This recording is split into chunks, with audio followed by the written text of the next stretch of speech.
సర్కార్ మోసం చేస్తోంది. కాంగ్రెస్ పాలనలో ఏ ఒక్క వర్గానికి మేలు చేకూరడం లేదు.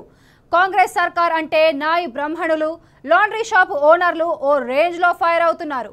ఎన్నికల ముందు ఇస్తానని చెప్పిన ఉచిత విద్యుత్ ఇవ్వడం లేదని మండిపడుతున్నారు. 16 నెలల నుంచి తమ కరెంటు బిల్లు పెరుగుతోందని ఆందోళన వ్యక్తం చేస్తున్నారు.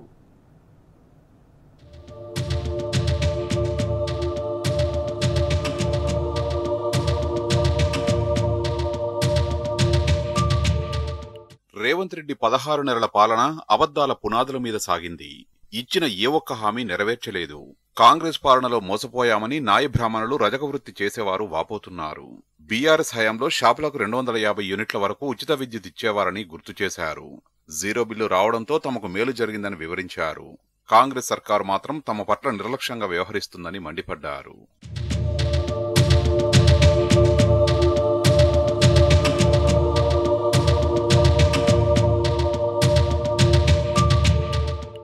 గతంలో 250 యూనిట్లు సబ్సిడీ ఇచ్చేవారు. అదనంగా వాడిన కరెంటుకు బిల్లు ఇచ్చేవారు. రేవంత్ సర్కార్ మాత్రం సబ్సిడీ బిల్లు పెండింగ్ లో ఉంచింది. మొత్తం 200 కోట్ల రూపాయల బిల్లు పెండింగ్ ఉంది. పాత బిల్లులు కట్టాల్సిందేనని విద్యుత్ సిబ్బంది స్పష్టం చేస్తున్నారు. ఒక్కో షాపునకు 20,000 నుంచి 30,000 వరకు బిల్లు ఉంది. అంతా ఒకేసారి కట్టాలని కోరితే ఎలా కట్టేదని షాపు యజమానులు ఆందోళన వ్యక్తం చేస్తున్నారు. నా పేరు జంజిరాల వెంకన్న. ఇక్కడ కేసీఆర్ గవర్నమెంట్ ఉన్నప్పుడు మాకు ఫ్రీ కరెంట్ వచ్చేది, జీరో బిల్లు వచ్చేది. అప్పుడు కాంగ్రెస్ గవర్నమెంట్ వచ్చిన కానీ బిల్లు వస్తున్నది, కట్టట్లేదు, గవర్నమెంట్ కట్టట్లేదు, మాకు బిల్లు వస్తున్నది. ఇది జీరో వచ్చేటట్టు చేస్తే మంచిగా ఉంటుంది. ఇప్పుడు ఇళ్ళకు ఫ్రీ కరెంట్ అని చెప్పి అందుకు వాళ్ళకి జీరో బిల్లు వస్తున్నది. మాకు ఇప్పటికి డైలీ నెల బిల్లు పెరుగుకుంటూ పోతుంది. ఇప్పటికీ సంవత్సరంన్నర నుంచి పెరుగు వస్తుంది. ఒకటేసారి కట్టమంటే మా వల్ల కాదు కదా, రోజు మీద చేసుకొని బతికే వాళ్ళం. ఒకటేసారి కట్టమంటే మా వల్ల కాదు. కాబట్టి గవర్నమెంట్, కేసీఆర్ గవర్నమెంట్ ఫ్రీగా ఇచ్చినట్టే ఈ గవర్నమెంట్ కూడా ఫ్రీ అని చెప్పిండ్రు. కాబట్టి దీన్ని మొత్తం క్లియర్ చేసి మాకు జీరో బిల్లు వచ్చేలా చేయగలుగుతుంది. వాడిన బిల్లు కట్టాలని అధికారులు షాపు యజమానులపై ఒత్తిడి తీసుకొస్తున్నారు. లేదంటే కనెక్షన్ కట్ చేస్తామని హెచ్చరిస్తున్నారు. తమ సంగతేంటని యజమానులు కోరితే స్పందించే నాదుడే లేకుండా పోయాడు. ఇప్పటికే బీసీ సంక్షేమ శాఖ చేతులెత్తేసింది. బిల్లు కట్టాల్సిందేనని అధికారులు స్పష్టం చేస్తున్నారు. వాషర్మెన్ కోఆపరేటివ్ సొసైటీ, నాయి బ్రాహ్మణ కోఆపరేటివ్ సొసైటీకి 150 కోట్లు కేటాయిస్తామని రేవంత్ సర్కార్ ప్రగల్భాలు పలికింది. బడ్జెట్లో కేటాయిస్తున్నామని చెప్పింది. కానీ ఇప్పటి వరకు రూపాయి విడుదల చేయలేదు. దాంతో సబ్సిడీపై నీళ్లు కమ్ముకున్నాయి. నా పేరు లింగస్వామి.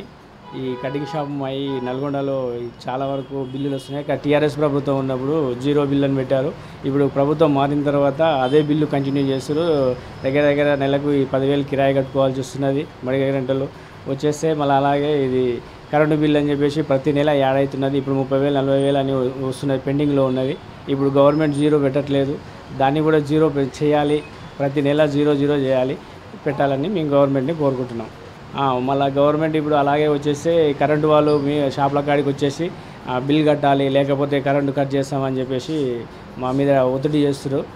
అలాగే జీరో బిల్లు వస్తే మాకు ఎలాంటి వాళ్ళతోడు కూడా ఫోర్స్ ఉండదని మేము గవర్నమెంట్ని కోరుకుంటున్నాం. ప్రస్తుతం వచ్చిన బిల్లు కట్టాలని షాపులపై విద్యుత్ సిబ్బంది ఒత్తిడి తీసుకొస్తున్నారు. లేదంటే కనెక్షన్ తొలగిస్తామని బెదిరిస్తున్నారు. వాడిన విద్యుత్కు సబ్సిడీ ఇవ్వలేమని తేల్చి చెప్పారు. దాంతో ఫ్రీ కరెంట్ కష్టమేనని అర్థమవుతోంది. తమకు ఫ్రీ కరెంట్ ఇవ్వాలని నాయ బ్రాహ్మణ రజక సొసైటీలు రేవంత్ సర్కార్ను కోరాయి. ఇప్పటికే అద్దె మెయింటెనెన్స్ తో ఇబ్బంది పడుతున్నామని వాపోయాయి.